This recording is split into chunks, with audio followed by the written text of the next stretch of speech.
Intention क्या है। आपका इंटेंशन बहुत क्लियर होना चाहिए। ये बात मैं इसलिए कह रहा हूँ कि मैंने बहुत सारे लोगों को देखा है, वो सिर्फ इसलिए तैयारी करते हैं कि लोगों में उनका मान सम्मान बना रहे कि आप सिविल सर्विस की तैयारी कर रहे हैं। हम ये कुछ दिनों की बात होती है। अगर आप क्वालिफाई नहीं करेंगे तो पूरी दुनिया को पता चलेगा कि आपने क्वालिफाई नहीं किया है, और फिर जो है आपकी कोई वैल्यू नहीं रहेगी। इसीलिए आप अगर करना चाहते हैं तभी आप कीजिए, आप जुड़ना चाहते हैं तभी आप इस मैदान में आइए, क्योंकि ये लाइफ के एक बड़ा हिस्सा 2, 3, 4 साल ये आपसे डिमांड करेगा। तो ये बहुत इंपॉर्टेंट है कि हम बहुत क्लियर रहें कि हमको एग्जाम अगर क्रैक करना है तो मुझे अपने आप को इसके लिए डेडिकेट करना है। Point number 1। पॉइंट नंबर 2, जब डेडिकेशन हमने कर लिया, अपने आप को डिवोट कर दिया कि नहीं मेरा लाइफ का गोल अब यह है कि मुझे सिविल सर्विस का एग्जाम क्रैक करना है, तो फिर हम एग्जाम की तैयारी शुरू करेंगे। मैं हमेशा इस बात को कहता हूं कि नीयत जैसी होती है वैसी बरकत होती है। आपकी नीयत अगर साफ है, सही है, क्लियर है, तभी जाकर आपको फायदा होगा। अगर उसमें कोई खोट है, उसमें कुछ कमी है, उसमें कुछ डाउट है, आपको अपने ऊपर डाउट है, आपको लगता है कि अरे ये साहब तो अभी इन्होंने मैनेजमेंट कर ली, इनको अच्छी नौकरी मिल गई है, तो 50 रुपये कमा रहे हैं महीने में, और मैं क्या कर रहा हूँ, मैं तैयारी कर रहा हूँ, मेरे पास कुछ नहीं है, मैं अपने पेरेंट्स पर डिपेंडेंट हूँ, तो आप इस बात को फिर से विचार कर लीजिए कि आपको वो नौकरी चाहिए या आप सिविल सर्विस के लिए खुद को डिवोट करना चाहते हैं, आप यहाँ पे ट्राई करना चाहते हैं। तो ये क्लियर होना बहुत ज़रूरी है। सेकंड पॉइंट, अगर आप अपने आप को डिवोट करने के लिए तैयार हैं, इस मैदान में आने के लिए तैयार हैं, इस चैलेंज को लेने के लिए तैयार हैं, तो फिर आप क्या काम करेंगे। मैं एक सिंपल एग्जाम्पल आपको देता हूँ जिससे कि शायद सारे स्टेप्स भी क्लियर हो जाएंगे। आप में से जिन लोगों ने अपना मकान बनाया होगा या मकान बनते देखा होगा, कोई बिल्डिंग बनाते हैं, घर बनाते हैं, तो हम क्या करते हैं, हम सबसे पहले कहाँ हमें घर बनाना है उस चीज़ को आइडेंटिफाई करते हैं। कॉलोनी में बनाना है, किसी फ्लैट स्कीम में लेना है, ज़मीन खरीदनी है, कौन से मोहल्ले में, कौन से एरिया में हमें रहना है, हम वो डिसाइड करते हैं। ये इक्विवेलेंट है हमको लाइफ में क्या काम करना है। क्या मुझे साइंटिस्ट बनना है, क्या मुझे मैनेजमेंट में जाना है, क्या मुझे पायलट बनना है, क्या मुझे डॉक्टर बनना है, क्या मुझे इंजीनियर बनना है। ये मोहल्ले हैं नौकरी के, काम के। जैसे मोहल्ले हम अपने जॉब के डिसाइड करते हैं या रहने का डिसाइड करते हैं, वैसे जॉब का होता है। तो अगर आपने सिविल सर्विस का डिसाइड कर लिया है तो अब चलिए हम मकान बनाते हैं। मकान कैसे बनता है, एक तो पहले आपने एरिया फिक्स कर लिया कि क्या आपको करना है, किस एरिया में रहना है, तो यहाँ जॉब आपने फिक्स कर लिया कि मुझे सिविल सर्विस में जाना है। तो मकान बनाने के बाद आपने कोई प्लॉट ले लिया, मकान बनाने के लिए कोई प्लॉट ले लिया, तो सबसे पहले आप क्या करेंगे, उसको क्लियर करेंगे, उस एरिया को क्लियर करेंगे। वहाँ जंगल जो भी है, पेड़ पौधा है, कुछ है, घास है, जो भी है, आप उसको क्लियर करते हैं। तो जैसे आप प्लॉट को क्लियर करते हैं वैसे आप सिविल सर्विस के लिए अपने दिमाग को क्लियर करेंगे। इसमें आपको सिविल सर्विस के ही थॉट लाने हैं। बाकी थॉट के आप अच्छे एक्टर बन सकते थे, आप ड्रामा में काम कर सकते थे, आप बहुत अच्छे डॉक्टर बन सकते थे, बहुत अच्छे टेक्नीशियन बन सकते थे, इंजीनियर बन सकते थे, वगैरह वगैरह 100 ऑप्शंस हैं। आप करना चाहें तो उससे अपने दिमाग को, अपने जहन को क्लियर कीजिए। जैसे आप प्लॉट क्लियर करते हैं वैसे आप अपने ब्रेन को क्लियर कीजिए और उसमें एक थॉट लाइए कि मुझे सिविल सर्विस का ही एग्जाम क्रैक करना है। जैसे आप प्लॉट को क्लियर करते हैं कि मुझे यहाँ पे बिल्डिंग ही बनानी है, इसीलिए आप प्लॉट क्लियर करते हैं। आप वहाँ तालाब भी बना सकते हैं, आप वहाँ पे एक प्लेग्राउंड बना सकते हैं, आप वहाँ पे बहुत सारे और ऑप्शन, खेती कर सकते हैं, लेकिन आपने मकान बनाने के लिए लिया है तो वैसे वो सिविल सर्विस है। अब उसके आगे सेकंड जो चीज़ है कि आप लेवल करते हैं, प्लॉट को लेवल करते हैं। इसी ढंग से यहाँ पर लेवलिंग क्या है कि आपके दिमाग में जो भी अपने बारे में अहम है, ईगो है, उसको आप दूर कर लीजिए। आप कह लीजिए कि मुझे कुछ नहीं आता है, मुझे जीरो से अपनी तैयारी शुरू करनी है। मैंने अब तक जो भी पढ़ा था वो पढ़ाई मुझे मेरे कोर्स के लिए थी। मुझे ग्रेजुएशन करना था, मुझे पोस्ट ग्रेजुएशन करना था, मुझे मेडिकल करना था, इंजीनियरिंग करना था, मैनेजमेंट करनी थी। आपका बैकग्राउंड कुछ भी हो सकता है, आपकी ग्रेजुएशन की लेवल की क्वालिफिकेशन कुछ भी हो सकती है, लेकिन आप सिविल सर्विस के लिए जब आए तो आप एक रिक्रूट हैं, मतलब आप नए आदमी हैं। तो सबसे पहले अपने दिमाग को क्लियर कीजिए और उसमें अब हमको ये थॉट लाना है कि मुझे सिविल सर्विस की तैयारी शुरू करनी है। तो सबसे पहले आप क्या करेंगे, मकान के लिए आप फाउंडेशन लेते हैं, गड्ढा खोदते हैं, पाइलिंग करते हैं, कॉलम बीम स्ट्रक्चर फिक्स करते हैं।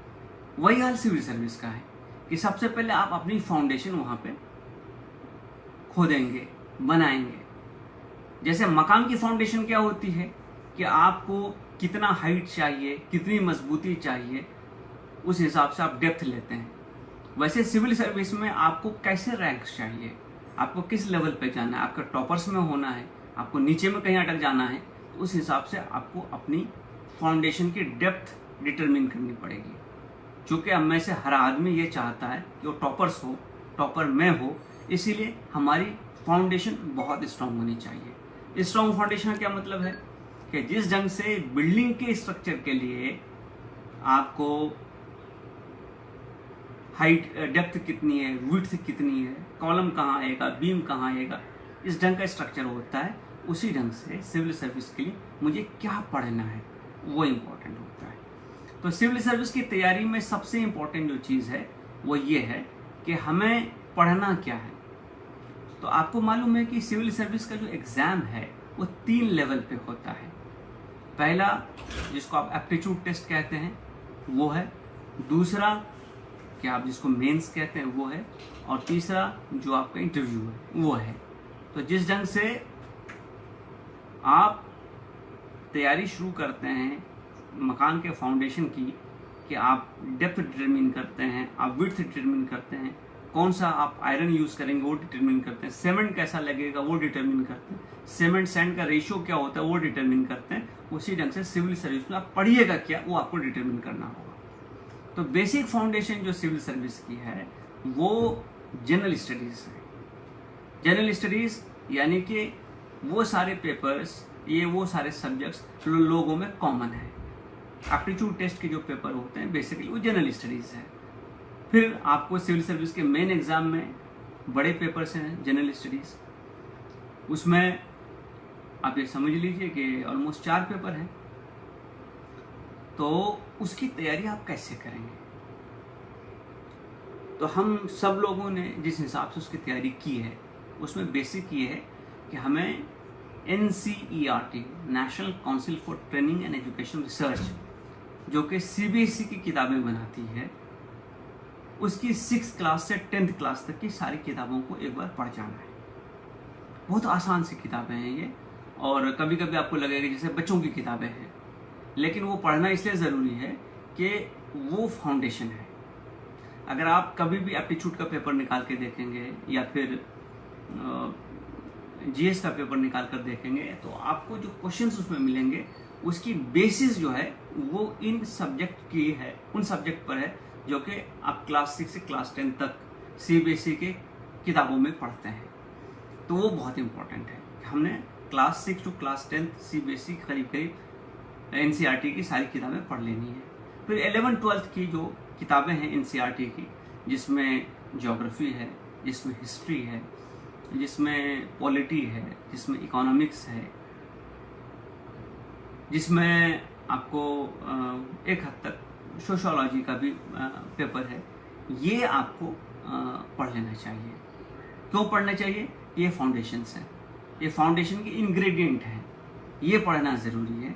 और साथ ही साथ हमको एक अच्छा न्यूज़पेपर और एक अच्छा मैगज़ीन, इसको अपने स्टडी के शेड्यूल में शामिल करना चाहिए।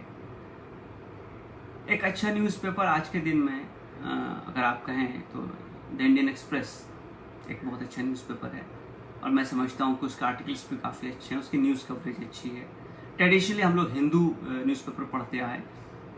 शुरू में जो लोग इसकी पढ़ाई शुरू करेंगे शायद वो हिंदू न्यूज़पेपर नहीं पढ़ पाएँ, क्योंकि उसमें बहुत एक्सॉस्टिव होता है, बहुत न्यूज़ होती है। फिर एक मैगज़ीन, चाहे वो इंडिया टुडे हो, चाहे फ्रंट लाइन हो, मैं तो रिकमेंड करूँगा फ्रंट लाइन पढ़ने के लिए। वीक हो, इस ढंग के कई मैगज़ीन्स हैं, आउटलुक है, इसमें से कोई एक मैगज़ीन आप पढ़ना शुरू कर दें। जो हम पढ़ाई करते हैं न्यूज़पेपर की, उसमें इस बात को जान लें कि कई ऐसे इश्यूज़ और टॉपिक्स हैं जो ये आप समझिए कि परमानेंट इम्पोर्टेंस की हैं, और कुछ चीज़ें पासिंग हैं। पासिंग क्या है? किसी पॉलिटिकल लीडर का स्टेटमेंट, वो पासिंग चीज़ है, उसका बहुत ज़्यादा इम्पैक्ट सोसाइटी पे लॉन्ग टर्म तक नहीं होता है। अगर आप अगले साल या उसके अगले साल एग्ज़ाम देने का सोच रहे हैं तो आपने उन चीज़ों पे, उन न्यूज़ आइटम्स पे फोकस करना चाहिए जो कि एक परमानेंट और या सेमी परमानेंट नेचर का, जिसका इम्पोर्टेंस है, तो आप उसको पढ़ें। लोकल न्यूज़ भी आती है, उसको पढ़ने की ज़रूरत नहीं है। जो एडिटोरियल पेज होता है जिसमें एडिटोरियल लिखा रहता है, जिसमें आर्टिकल्स होते हैं, आप उसको एक नज़र पढ़ते जाएं। कोई एडिटोरियल या कोई भी आर्टिकल अपने आप में परफेक्ट नहीं है, इसको मान के चलिए। वो एक व्यू को रिप्रेजेंट करता है, वो व्यू उस ऑथर का है। उस व्यू में कुछ शॉर्टकमिंग्स भी हो सकती हैं, उसमें कुछ बायसनेस भी हो सकता है, लेकिन हमको एक जानकारी लेते हुए चलना चाहिए। जैसे जैसे आप पढ़ाई करते जाएंगे और आपका नॉलेज बढ़ता जाएगा, आप डिफ्रेंशिएट करना आप सीख जाएंगे कि इसमें किस हद तक फैक्ट है और किस हद तक ओपिनियन है। फैक्ट को लेना है, ओपिनियन जो है उसको क्वेश्चनेबल रखना है। उसके बाद आप आगे चलिए, इकोनॉमी के इश्यूज आते हैं अंदर के पेजेस पे, इंटरनेशनल रिलेशन में या इंटरनेशनली क्या हो रहा है दुनिया में, उस पे इश्यूज आते हैं। और फिर स्पोर्ट्स पेज आता है, इंटरटेनमेंट की पेजेस होते हैं, एक नज़र उस पर भी मारते चलना है। इस बात को आप समझ लीजिए कि जब हम किसी चीज़ को पढ़ेंगे तो उसमें बहुत इंपॉर्टेंट चीज़ है कि हम उसके what, where, how, why, when, इन चीज़ों का ख्याल रखें, इन डब्ल्यूज का और इस एच का ख्याल रखें। इससे हमको सब्जेक्ट के बारे में पूरी जानकारी मिल जाएगी। What is it, how does it happen, where does it happen, when does it happen, ये जो चीज़ें हैं, इनको जब इन क्वेश्चंस को आप किसी टॉपिक पर करते जाएंगे तो आपको उस टॉपिक के कंटेंट के बारे में आइडिया आता जाएगा। और टॉपिक का कंटेंट बहुत इंपॉर्टेंट है, क्योंकि उससे आपको आपकी जानकारी बढ़ाने में मदद मिलती है। तो आप इस ढंग से न्यूज़पेपर और मैगजीन को पढ़ते चलिए। साथ ही साथ जो क्वेश्चन पेपर्स हैं बुक में, उसको आप सॉल्व करते चलिए। इस बात को मान के चलिए और समझ के चलिए कि मेमोराइज करने से आप इसमें बहुत आगे नहीं जा पाएंगे। आपको चीज़ों के इंटर रिलेशनशिप को समझना पड़ेगा। चीज़ें क्यों होती हैं, कैसे होती हैं, कहाँ होती हैं, कब होती हैं, रिस्पॉन्सिबल कौन है उसके लिए, उसके इम्पैक्ट क्या है। ये जो इंटर रिलेशनशिप है उसको आप जब तक नहीं समझेंगे तब तक आप आगे नहीं बढ़ पाइएगा। जैसे मैं कल बच्चे को पढ़ा रहा था वेदर सिस्टम के बारे में इंडिया का। तो इंडिया का वेदर सिस्टम में मानसून इम्पॉर्टेंट चीज़ है। मानसून क्यों बनता है, कैसे क्रिएट होता है, क्यों ख़त्म हो जाता है, ग्लोबल विंड सिस्टम क्या है, ओशन का या सी का क्या रोल है, विंड्स का क्या रोल है, सन का क्या रोल है, इकोनॉमी पे उसका इम्पैक्ट क्या है, उसका पॉपुलेशन सेटलमेंट पे इम्पैक्ट क्या है, ओवरऑल कल्चर को वो कैसे इम्पैक्ट करता है। जब आप इन चीज़ों को साथ में लेके पढ़िएगा तो आपको चीज़ों की इंटर रिलेशनशिप क्लियर हो जाएगी। और वो इंटर रिलेशनशिप वो चीज़ है जो कि आपको एग्जाम में काम आने वाली है। तो ये बहुत इंपॉर्टेंट है कि हम चीज़ों को इस ढंग से पढ़ें कि हम उसके बारे में जानकारी हासिल करें, और हमको अगर कोई भी क्वेश्चन किसी भी ढंग से घुमा के दिया जाए तो आप उसको रिप्लाई कर सकें। एक क्वेश्चन पेपर में अभी देख रहा था कि उसमें किसी एरिया का temperature high, day temperature high, day temperature low और रेनफॉल ये दिया हुआ था। अब नीचे लिखा हुआ कि किस एरिया का कैरेक्टरिस्टिक्स है।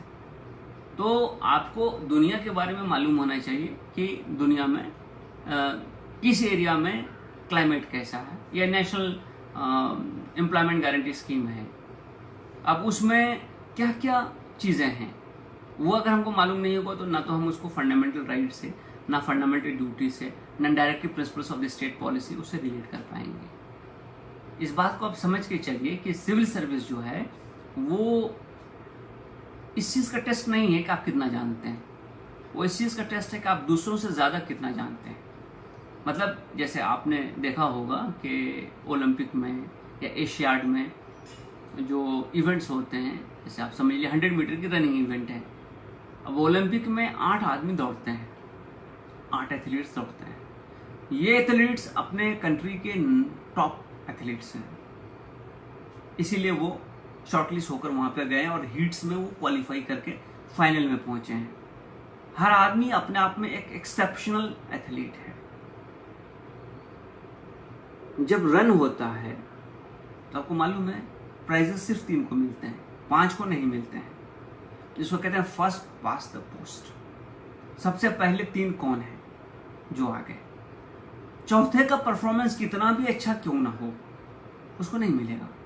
आपको मालूम है कि अटलांटा ओलंपिक्स में जब 100 मीटर रन में पीटी उषा इंडिया की बड़ी अच्छी एथलीट थी, टॉप नॉच एथलीट थी, 1/100th of A second, 1 second के 100वें हिस्से से पीछे रह गई, 4th पोजीशन पे आई। She could not get a medal, अगरचे उनके लाइफ का प्रोबेबली वो बेस्ट परफॉर्मेंस था। तो आपका परफॉर्मेंस कितना भी अच्छा क्यों ना हो, आपको दूसरों से आगे निकलना है, तब जाकर आप क्वालिफाई करेंगे। तो first pass the post system है, इसीलिए दूसरे से आप कितना अच्छा परफॉर्म कर रहे हैं। अगर 150 क्वेश्चन है, समझिए एप्टीट्यूड टेस्ट के इस पेपर में, अगर कोई आदमी 140 बना रहा है सही, और 140 के ऊपर इतने सारे लोग हैं कि जितने लोगों को लेना चाहिए था, प्रीलिम्स में पास करना चाहिए था, वो सारे स्कोर 140 से ऊपर का है। तो ये 140 वाला बहुत अच्छा होने के बाद भी क्वालिफाई नहीं करेगा। तो अपने आप को उसमें जाना है, तो इस चीज़ को समझ लीजिए। तैयारी हम कैसे करते हैं और अपने आप को उस जोन में कैसे लाते हैं, इसका बहुत आसान सा एक तरीका है। और तरीका क्या है कि आप टेस्ट पेपर्स होते हैं पुराने टाइम के, या मॉडल टेस्ट पेपर आते हैं, उसको लेके बैठिए। टाइमिंग आपको मालूम है 2 घंटे का है। आप क्वेश्चन को सॉल्व करना शुरू कर दीजिए। 2 घंटे का आप अलार्म लगा लीजिए। 2 घंटा पूरा हो जाए आप बंद कर दीजिए। उसके बाद आप उसको चेक कीजिए। चेक करने से आपको पता लगेगा कि आपने कितना करेक्ट किया है और कितना इनकरेक्ट हुआ है। जो करेक्ट हुआ है उसको एक बार फिर से देखिए और अपने आप को एक क्वेश्चन कीजिए कि क्या ये जो करेक्ट आंसर्स है ये मैं जानता था या मैंने अंदाज मार लगाया है। अगर मैं जानता था इट्स फाइन, अगर मैंने अंदाज लगाया था दैट मीन्स कि मुझे वो नहीं आता है। और जो इनकरेक्ट हुए हैं अब उसको देखिए। इनकरेक्ट में कई ढंग से चीज़ें इनकरेक्ट होती हैं। पहला होता है कि मुझे 2 ऑप्शंस के बीच कंफ्यूजन था। अगर ऐसा है तो वो कंफ्यूजन क्यों हो रहा है, इसका मतलब मुझे उसको फिर से पढ़ना है, तो उसको फिर से पढ़िए। दूसरा उसमें आएगा कि मुझे ये चीज़ आती ही नहीं थी, इसका मतलब मुझे उसको पढ़ना है और कई बार पढ़ना है। तीसरा ये था कि मुझे इसमें से कुछ गलती हो रही थी, तो गलती की वजह क्या है, इनकरेक्ट क्यों हो रहा था, उसको दूर करना है। तो बेसिकली क्या है कि अगर आप एक ग्राफ बनाइएगा ना, तो कुछ एरिया ऐसा होगा जो कि इल्यूमिनेटेड होगा और कुछ एरिया ऐसा होगा जो डार्क होगा। डार्क एरिया हुआ जो मुझे नहीं आता है, तो मुझे डार्क एरिया को कम करना है और इल्यूमिनेटेड एरिया को बढ़ाना है। कुछ ऐसे होंगे जिसमें बीच में हल्की लाइट आ रही होगी, वो बहुत क्लियर नहीं होगा, मुझे उसको और क्लियर करना है, उसको और कई बार पढ़ना है। और जो नहीं आता है उसको बहुत बार पढ़ना है ताकि वो एरिया इल्यूमिनेटेड एरिया में आ जाए। तो ये बहुत इंपॉर्टेंट है कि हम अपने नॉलेज बेस को बढ़ाते चलें, क्रिटिकली खुद को एग्जामिन करते हुए। और समझ लीजिए कि किसी चीज़ का नहीं आना ये कोई बुराई की चीज़ नहीं है। हम में से कोई आदमी परफेक्ट नहीं है, हम में से हर आदमी को कुछ ना कुछ चीज़ नहीं आती है, हमारी वीकनेस कहीं ना कहीं होती है। तो अगर हमको कोई चीज़ नहीं आती है तो हमें कोशिश ये करना है कि हमको उसको सीखना है। और सबसे बड़ी बात है कि हमको अपने आप पे भरोसा रखना है जब हम तैयारी कर रहे हैं। अब मैं उसकी एक एग्जांपल अपने लाइफ, रात में 11 बजे मैं सो जाता था। तो बहुत सारे लोग होते हैं जो रात में पढ़ते हैं। जो लोग रात में पढ़ते थे, अब मुझे कभी रात में अगर उठ गया, लोग वॉशरूम जाते हैं, अब आप देख रहे हैं कि इसके रूम की लाइट जल रही है, उसके रूम की लाइट जल रही है, आप घड़ी देखते हैं, अरे यार 2:30 बज गया, 3 बज गया, लोग अभी तक पढ़ रहे हैं। तो कभी कभार लगता था कि मैं क्या कर रहा हूँ, मैं सो रहा हूँ, ये लोग पढ़ रहे हैं। जब बहुत बार मेरे साथ ये चीज़ हो गई तो फिर एक दिन बैठ के मैंने कैलकुलेट किया कि मेरी पढ़ाई कितने घंटे की हो रही है। तो मैं सुबह 5 बजे के आसपास जग जाता था, तो मैंने देखा कि मिला जुला के 10 घंटा 12 घंटा मैं भी पढ़ रहा हूँ। मेरा शेड्यूल, मेरा बायोलॉजिकल क्लॉक डिफरेंट है और लोगों का डिफरेंट है। वो रात में पढ़ाई शुरू करते हैं और देर रात तक पढ़ते हैं, फिर वो लेट मॉर्निंग में उठते हैं, कोई 9 बजे उठता है, कोई 10 बजे उठता है, और उसके बाद वो तैयार होते हैं। मैं 5 बजे उठता था। तो हमको अपने बॉडी क्लॉक को समझना चाहिए, मेरा शेड्यूल कैसा है, मेरी बॉडी किस चीज़ में कंफर्टेबल है, मुझे उस हिसाब से अपनी तैयारी करनी चाहिए, अपनी पढ़ाई का साइकिल वैसा रखना चाहिए। दूसरी चीज़, जब तो बुक और मेरे दिमाग ये दोनों का कनेक्शन डायरेक्ट होना चाहिए। अगर नहीं कनेक्शन है, बात समझ में नहीं आ रही है, मन उब गया है, थक गया है, जहन काम नहीं कर रहा है, कोई ज़रूरत नहीं पढ़ाई करने की, बंद कीजिए, आराम कीजिए, कोई और काम कीजिए, खेलिए, फिल्म देखिए, कहीं घूम के आइए, कुछ फर्क नहीं पड़ता है, एक दिन में कुछ फर्क नहीं पड़ता है। मैंने पूरे अपने सिविल सर्विस के तैयारी के दरमियान संडे को कभी पढ़ाई नहीं की। संडे में आराम से अपने कपड़े धोता था, अपने रूम को साफ करता था, मार्केट जाता था, घूम फिर करके आता था, कुछ खा पी करके आता था। क्यों? क्योंकि माइंड को फ्रेश होना उतना ही ज़रूरी है जितना कि आपको सक्सेस मिलने के लिए कोशिश करना। अगर माइंड फ्रेश नहीं है, उसकी इफिशिएंसी हाई नहीं है, तो फायदा नहीं है। इसीलिए हमेशा आप अपने आप को फ्रेश माइंड के साथ पढ़ाई के लिए पेश कीजिए। जिस वक्त नहीं हो रहा है, कोई ज़रूरत नहीं है, कोई फर्क नहीं पड़ रहा है, एक दिन 2 घंटे 4 घंटे कम पढ़ लिया, कोई फर्क नहीं पड़ता है। आपको कई महीने तक, बल्कि कई साल तक पढ़ाई करनी है, तो अपने आप को हेल्दी रखना ज़रूरी है, अपने माइंड को फ्रेश रखना ज़रूरी है। मैं हमेशा अपनी तैयारी के दरमियान सुबह उठता था, प्रेयर्स वगैरह करके मैं रनिंग या वॉकिंग के लिए चला जाता था। मैं रन करता था 40 मिनट, 45 मिनट, 1 घंटा में एक्सरसाइज करके वापस आता था, नहा धो करके फिर पढ़ाई के लिए बैठता था। क्योंकि बॉडी फ्रेश होना, हेल्दी होना बहुत ज़रूरी है। जब आप तैयारी कीजिएगा साल भर, तो आप देखिए सीजन्स आते हैं, उसमें गर्मी होगी, जाड़ों का सीज़न आएगा, बरसात होगी, आदमी को इन्फेक्शन होता है, बीमार होता है, तबीयत ठीक नहीं होती है, ये सबके साथ होगा। मैंने जब मेंस का एग्ज़ाम लिखा, मुझे फीवर था, मुझे सर्दी हो गई थी, तो ये नेचुरल है, कोई बहुत इसमें घबराने की ज़रूरत नहीं है। हमको अपना ट्रीटमेंट लेना है, अपने आप को हेल्दी रखना है। और रोज़ शाम को 1 घंटे के लिए हम खेला करते थे, क्रिकेट खेल लिया, फुटबॉल खेल लिया, कुछ खेल लिया। क्यों? क्योंकि इससे स्ट्रेस निकल जाता है।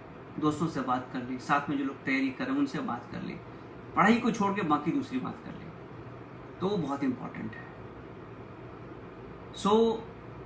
आपको अपने आप को उसके लिए तैयार करना चाहिए। जब तक तैयार नहीं करेंगे, तब तक आप जो है इस रेस में कामयाब नहीं होंगे। तो मेरा ये कहना है कि सबसे पहले अपने आप को आप फिजिकली और मेंटली, इमोशनली इस काम के लिए तैयार कीजिए, क्योंकि ये मेहनत जो है, ये इन चीज़ों का तकाजा करती है, और ये कड़ी मेहनत है। जैसे मैंने पहले कहा कि आदमी को संन्यास लेना पड़ता है, तो सन्यासी को तपस्या करने के लिए फिजिकली स्ट्रांग होना बहुत ज़रूरी है, इमोशनली स्टेबल होना बहुत ज़रूरी है, और उसका माइंड फ्रेश होना बहुत ज़रूरी है। तो इन सब चीज़ों को करना ज़रूरी है, तभी जाकर हम आगे जा पाएंगे। अब उसके बाद हमको क्या करना है कि जैसे जैसे हम पढ़ाई करते जाएंगे, तो हम जो सिलेबस है सिविल सर्विस का, सिलेबस को साथ में देखते चलें। उसकी एक्सपेक्टेशन क्या है, हम क्या पढ़ रहे हैं, और सिलेबस की एक्सपेक्टेशन क्या है, उसके लिए मेंस के जो क्वेश्चन पेपर हैं, पिछले 20 साल, 25 साल, 30 साल के पेपर्स मिल जाते हैं। आप उन क्वेश्चन को देखते चलिए, तो आपको आइडिया हो जाएगा कि किस लेवल का क्वेश्चन वो पूछ रहे हैं, और मेरी खुद की तैयारी कहाँ है।